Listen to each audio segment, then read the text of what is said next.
Liberdade de opinião que voltou nesta semana ao CNN Novo Dia. Aqui todas as terças e quintas, a partir das 7h30. Hélio Beltrão e Alessandro Soares vão comentar os principais temas do dia. É o compromisso da CNN Brasil com a pluralidade de ideias, uma das marcas da emissora. Hoje vamos falar sobre o xadrez eleitoral, PEC da segurança e o caso do Banco Master. E a gente começa com o Alessandro Soares, o quadro de hoje. Tudo bom, Alessandro? Bom dia, bem-vindo. Bom dia, Carol. Bom dia a todos. Vamos lá, Alessandro, falar sobre eleições. Notícia que movimenta a corrida eleitoral. Ronaldo Caiado agora está no PSD. Ele se filiou à legenda, que já tem Ratinho Júnior e Eduardo Leite, todos presidenciáveis da centro-direita. Alessandro, pergunta para a gente começar aqui o nosso quadro. Como a ida de Caiado ao PSD altera o cenário eleitoral? Carol, essa ida do Caiado, para ser entendida e bem compreendida, a gente tem que olhar o quadro geral, ou seja, o quadro geral até esse momento era um quadro onde o PSD e o Kassab tinham como candidato predileto, natural, né, o Tarcísio. Na medida que o Tarcísio não sai candidato, e veja, qual é a representação do Tarcísio com o apoio do Kassab e do PSD? É a ideia de que eu teria um bolsonarista como candidatura, mas um bolsonarista que tem um pé muito forte no centrão, ou seja, um diálogo muito forte com o PSD, por exemplo, e com o próprio arquiteto ou o engenheiro, aí, uma parte da engenharia política do Tarcísio que é montada pelo Kassab. Então, essa seria a ideia geral, e isso levaria o PSD a apoiar imediatamente um bolsonarista que seria, então, o Tarcísio, mas que não conseguiu vingar porque precisava do apoio do Bolsonaro, precisava da liderança bolsonarista muito fortemente apoiá-lo e não conseguiu esse apoio. Na medida que isso acontece,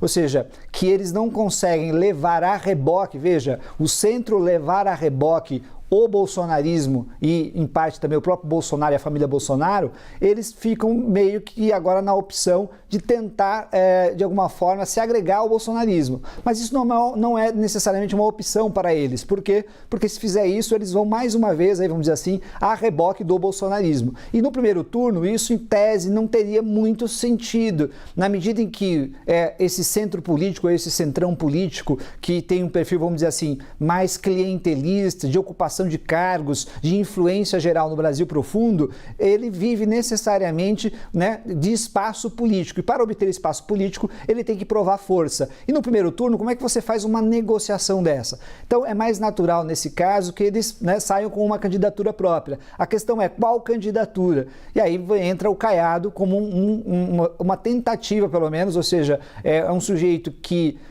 está, vamos dizer assim, em reta final de carreira política, que vai para a última tentativa à presidência da República, ainda que tenham mais dois candidatos dentro do PSD, o Ratinho Júnior e o Eduardo Leite, como também pré-candidatos, vamos dizer assim, à presidência da República. Vai haver uma acomodação geral ali, num partido que também não é muito fácil, vamos dizer aqui muito claramente, para o próprio Caiado, na medida em que é um partido que também tem um pé no governo, ou seja, é um partido que vai ser governo, seja, né, não importa quem vença a eleição daqui para frente, na medida que ele representa esse centrão que eu estou chamando de clientelista, ou aquele centrão que o Fernando Henrique Cardoso chamava de os partidos mais atrasados, ou seja, o atraso do país, né, no sentido positivo ou negativo, não importa aqui, mas esse é um problema fundamental que tem aí nesse cenário político, por isso que o Caiado pode sair candidato, mas num cenário muito mais complicado do que ele imaginaria. Alessandra, temos aqui o nosso segundo tema. Vamos falar sobre o caso do Banco Master, com um olhar aqui para uma das frentes, as conexões políticas.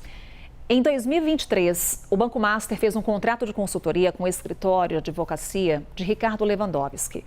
Informação que foi confirmada pelo ex-ministro, que destacou que retornou às atividades de advocacia em abril de 2023, depois de deixar o Supremo, e que deixou de atuar em todos os casos ao assumir o Ministério da Justiça e Segurança Pública. Pergunta que faço aqui ao Alessandro. A consultoria jurídica do escritório de Ricardo Lewandowski ao Banco Master atinge o governo?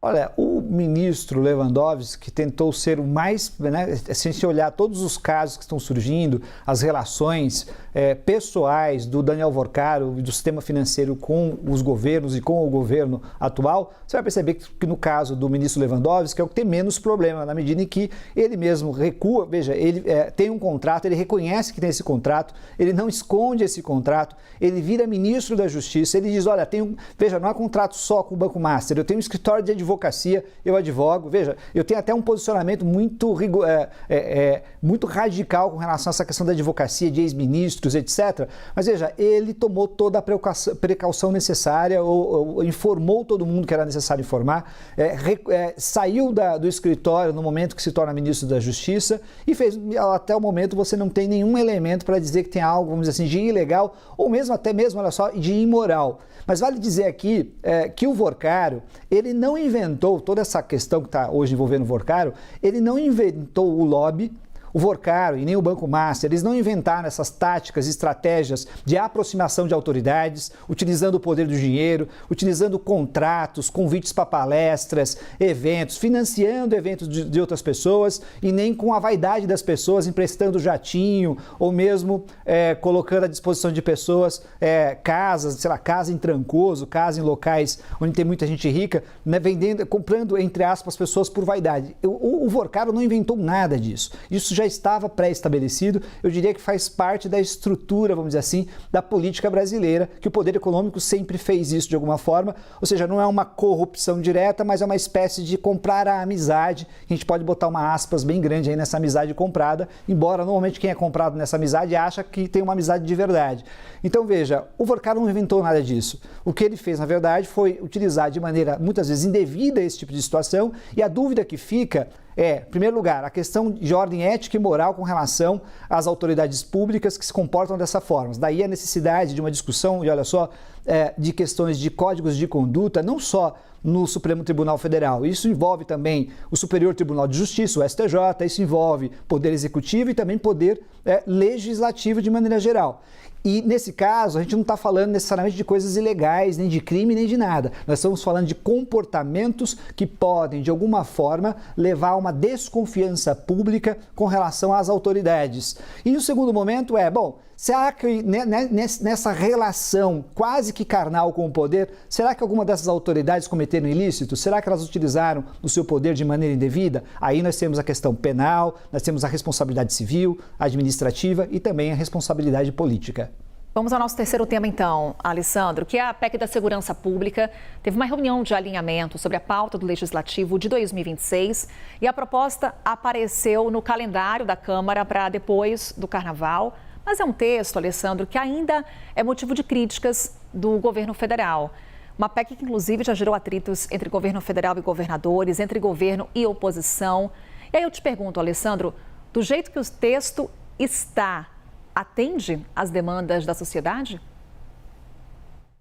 Olha, o texto está sendo costurado e é uma costura muito difícil, porque veja, nos últimos tempos, segurança pública é um grande tema na atualidade, é um tema que é um dos temas, eu diria até com o Banco Master, que vai de alguma forma entrar no debate eleitoral desse ano, e é um tema que tem uma vertente muito populista, ou seja, um tema emotivo, de paixões, e que nos últimos anos, nos últimos 10 anos pelo menos, a extrema-direita, de maneira geral, utilizou de maneira muito forte durante campanhas eleitorais. Então isso vai voltar com um discurso muitas vezes radicalizado e com as estruturas das polícias hoje muito politizadas com relação a isso, né? Então esse cenário faz com que a discussão quanto à PEC seja muito complicada, ou seja, a amarração disso no Congresso Nacional não é fácil pelos interesses envolvidos.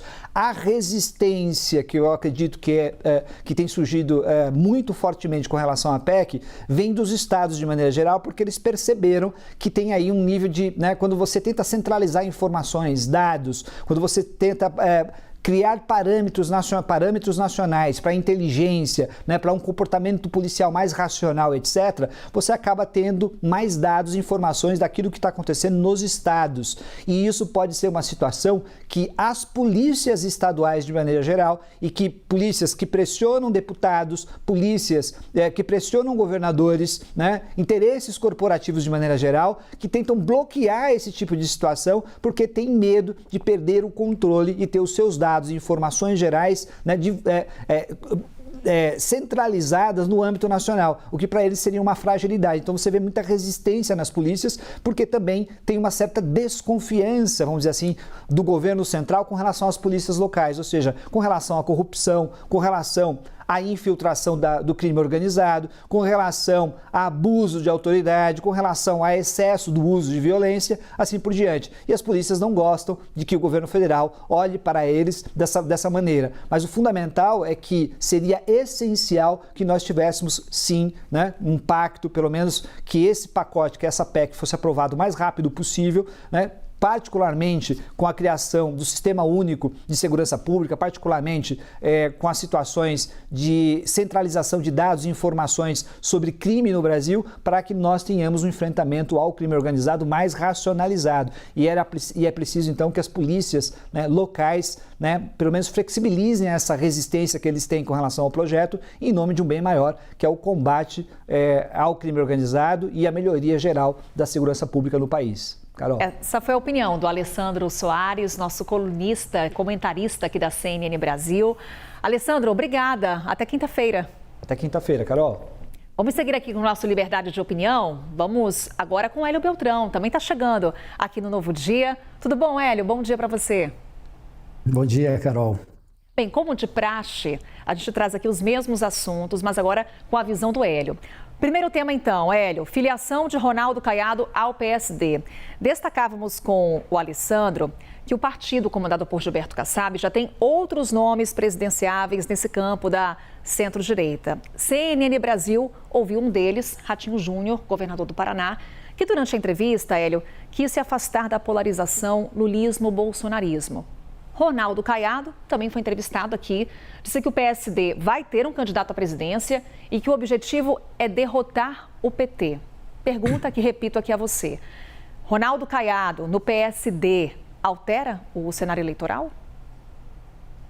Carol, eu acredito que a principal consequência dessa ida do Caiado para o PSD é que isso vai afastar o PSD do PT. Tá certo que nos estados o partido vai ficar liberado, então, inclusive, alguns caciques locais já sinalizaram que vão apoiar o Lula. Mas no nível federal vai rolar, então, uma junção de forças importantes para se opor ao lulopetismo durante a campanha.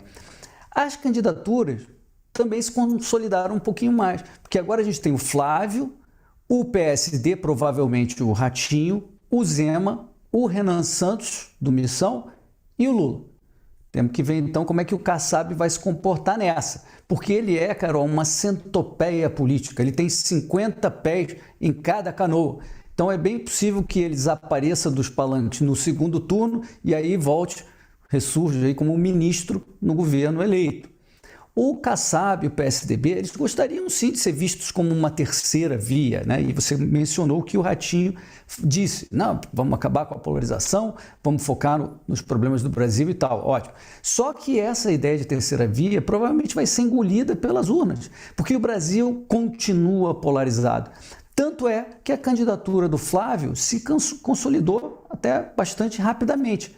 Vai ser novamente uma eleição movida pela rejeição, porque parte do Brasil quer se livrar do Bolsonaro e parte quer se livrar do Lula. O Caiado falou em união para derrotar o PT. Sim, mas não basta derrotar o PT na presidência elegendo senadores e deputados do Centrão, porque essa eleição é contra o PT, mas é também contra o que eu chamo de togatocracia. Isso é muito importante, eu vou explicar um segundinho. É o governo de uns poucos magistrados que passam a exercer um poder ilimitado, sem controle. Porque na democracia a vontade do povo é representada pelos seus eleitos. E quem manda é a lei, é a Constituição, com separação de poderes que se contrabalanceiam. Na togatocracia, quem manda são esses 3 ou 4 togados com o poder supremo de interpretar, de reescrever as leis, a Constituição. Então, essa centralização monocrática, ela vem crescendo no mundo e vem crescendo no Brasil. A gente vê, são intervenções cada vez maiores do Supremo Tribunal Federal no Congresso, por exemplo, no caso do PL da censura, do Marco Civil, reescrever um pedaço da lei, e tantos outros, no caso do aborto, do marco temporal, das drogas, as emendas, tudo isso. Então, a togatocracia, ela assume posições políticas, se mistura inclusive com o setor privado. Então a gente tem visto, né, esses conflitos de interesse inacreditáveis, as relações do Moraes e do Toffoli com o Banco Master, tudo sem controle. Então, para concluir, Carol, os candidatos ao Senado precisam se posicionar claramente sobre como pretendem combater essa centralização, essa togatocracia. Vai ser usando os instrumentos que a gente tem, como impeachment? Vai ser com proposições de novas normas de controle? Quais normas de controle? É preciso vencer o PT, mas é preciso também combater o descontrole da toga. E isso não vai acontecer se depender de senadores do Centrão, na minha opinião. Hélio, você falou sobre o Banco Master, então vamos aqui falar mais sobre esse caso. Voltamos à questão da consultoria jurídica prestada pelo escritório de advocacia de Ricardo Lewandowski ao Master. A ministra das Relações Institucionais, Gleisi Hoffmann, afirmou que antes de assumir o cargo de ministro da Justiça, Lewandowski avisou o presidente Lula que tinha prestado serviço ao banco. Daí a questão que trazemos agora. A consultoria de Lewandowski expõe o governo? Carol, atinge em cheio o governo, porque a desculpa da ministra Gleisi não cola. Essa consultoria milionária do Lewandowski para o banqueiro picareta seria inaceitável em qualquer país sério. Se fosse num parlamentarismo, ia cair o gabinete inteiro. O fato de o Lewandowski ter avisado Lula antes de assumir o ministério, na minha opinião, só piora as coisas. A responsabilidade era do Lula. Sabendo que o Lewandowski trabalhava para o banqueiro picareta, o Lula não podia ter seguido com esse convite para ser ministro. Mas aceitou, tem um lobista no ministério. Ele não viu problema ético algum. Só que o Lewandowski deixou o filho dele tocando as coisas. O filho. Então, na verdade, os negócios ficaram na empresa da família. Isso é absolutamente inaceitável. O Lewandowski já trabalhava para o Vorcaro quando ele foi pela primeira vez no Planalto no final de 2023. 2 meses depois, o Lewandowski virou ministro.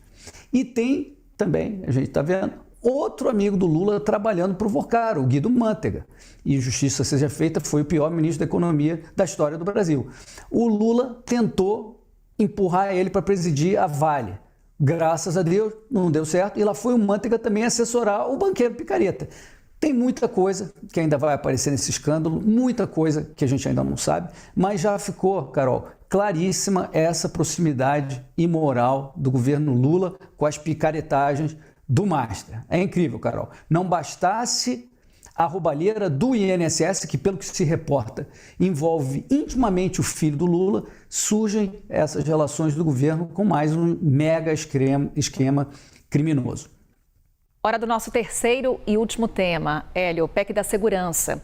Os trabalhos legislativos serão retomados na semana que vem e a pauta na Câmara já foi alinhada entre Hugo Mota e líderes partidários. Em ano eleitoral, segurança pública é tema de preocupação do eleitor e será prioridade, com a previsão de que essa proposta de emenda à Constituição seja votada depois do Carnaval.